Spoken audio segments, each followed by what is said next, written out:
Hello साथीहरू नमस्कार। स्वागत छ तपाईलाई फेरि पनि मेरो युट्युब च्यानलमा। साथीहरू आज चाहिँ तपाईहरुलाई म लिएर जाँदै छु एकदमै सुन्दर र कम चिनेको गन्तव्य वासाङ ड्रिम पार्क। पार्किङ हेर्दै छौं है। पार्किङ दक्षिण कोरियाको ख्याङ्गितो प्रान्तमा अवस्थित यो वासाङ ड्रिम पार्कमा तपाईहरुलाई म आज रमाइलो यात्राको साथै जानकारीमूलक यात्रामा स्वागत गर्न चाहन्छु। यो वासाङ ड्रिम पार्क एक आधुनिक खेलकुद पार्क हो जुन 2014 मा निर्माण गरिएको हो। यो पार्क चाहिँ विशेष गरी बेसबलका लागि चर्चित छ। कोरियन भाषामा भन्नुपर्दा यो यागु भनेर जान्न सक्नुहुन्छ। तर यहाँ अन्य खेल गतिविधिहरूको लागि पनि राम्रो सुविधा छ। पार्कको मुख्य आकर्षण चाहिँ यो अत्याधुनिक बेसबल स्टेडियम हो।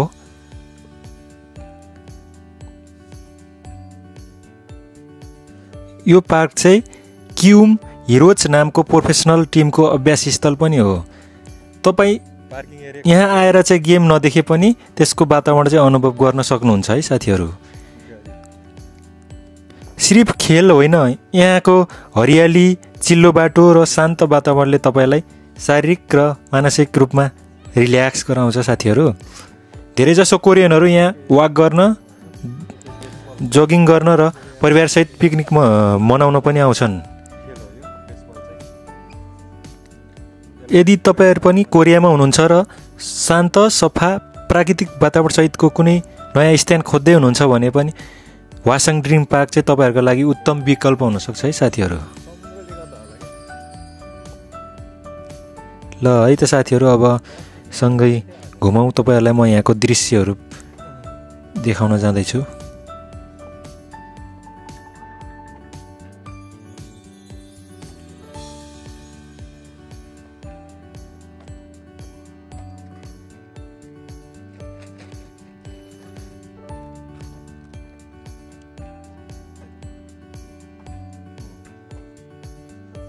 बालापन सर आउनु दाइ।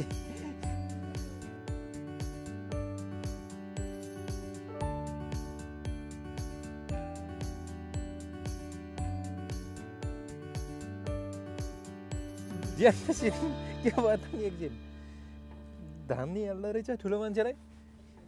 यो त बलियोवाला रहेछ नि त। अब पार्कमा आएपछि जो पनि खेल्ने भयो है। सर कसला त्यो चाहिँ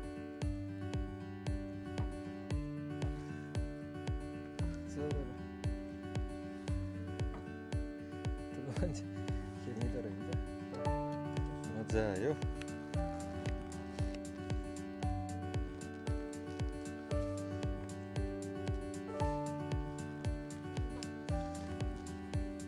यहाँ बच्चाहरू खेल्नको लागि चाहिँ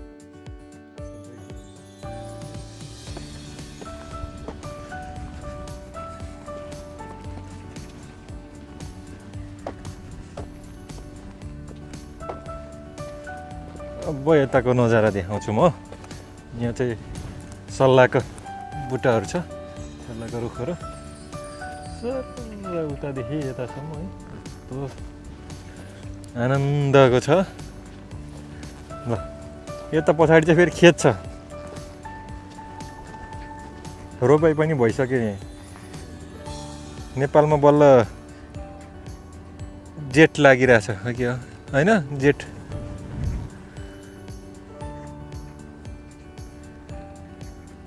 यहाँनिर चाहिँ म जुम गरेर देखाउँछु।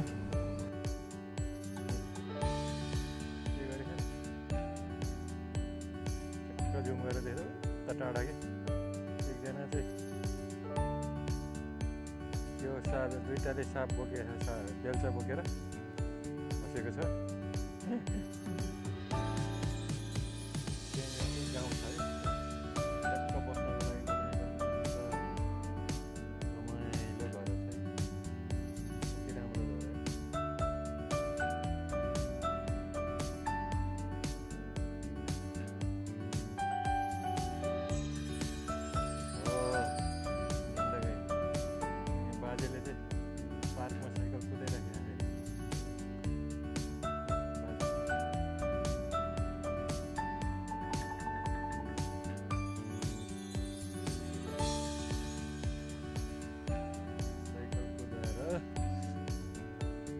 स्पेन्ड गरिरहेछ बाजेले दा यो त यार गाउँतिरको यार ट्याक्क देख्दाखेरि सल्लाहगारी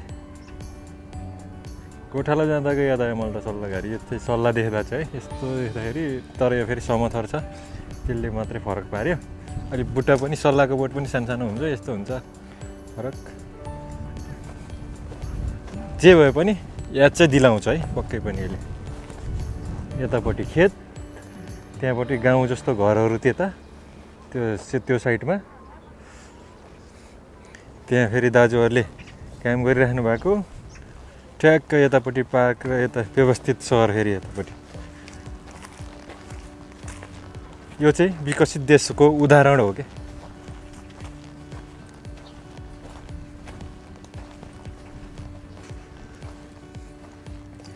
यहाँनिर गेम यागुको चाहिँ ग्राउन्ड छ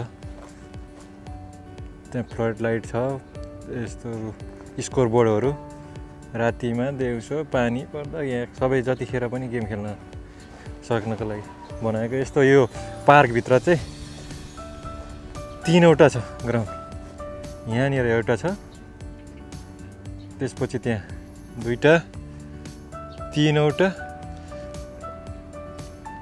4वटै छ होला 4वटा रहेछ टोटलमा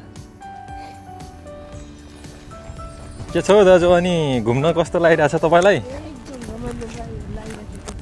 दाजु पनि फेरि आनन्द घुम्नलाई चाहिँ एकदम रमाइलो मान्नुहुन्छ यस्तो के अरे प्रकृतिसँग घुम्ने मान्छे प्रकृतिसँग टाइम स्पेन्ड गर्ने मान्छे एकदम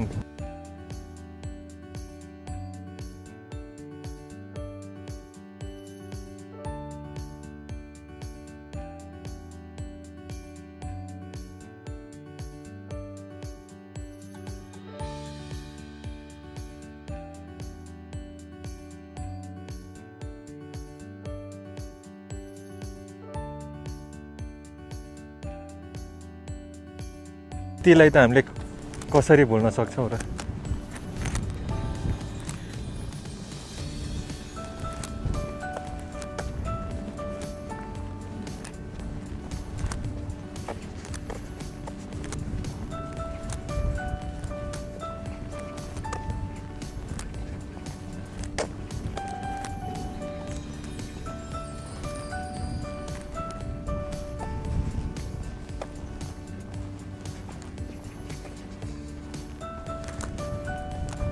त्यतिकै भएको विकास होइन यहाँको यो देशहरू चाहिँ आफ्नो सिस्टममा चल्छ सिस्टममा चल्ने देशको चाहिँ विकास हुनुमा आश्चर्य मान्नु पर्ने कुनै पनि कारण छैन किनभने जुन देश सिस्टममा चल्छ त्यो देश चाहिँ अवश्य पनि विकासको गति लिन्छ त्यो उदाहरण आज साउथ कोरिया छ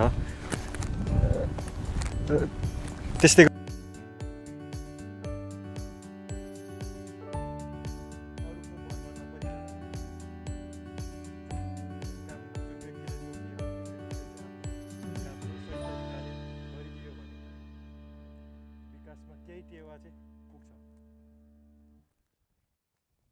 के छ दाजु दक्षिण कोरियाको विषयमा तपाईँ के भन्नुहुन्छ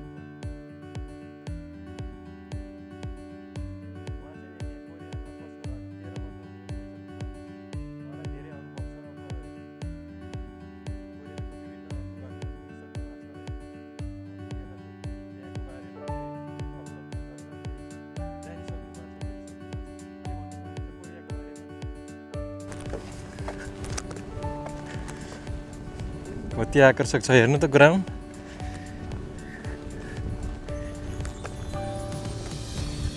नेपालमा पनि हुन्छ अवश्य त्यो दिन आउँछ भविष्यमा यो भन्दा राम्रो हुन्छ त्यो हामीले अपेक्षा गरेका छौँ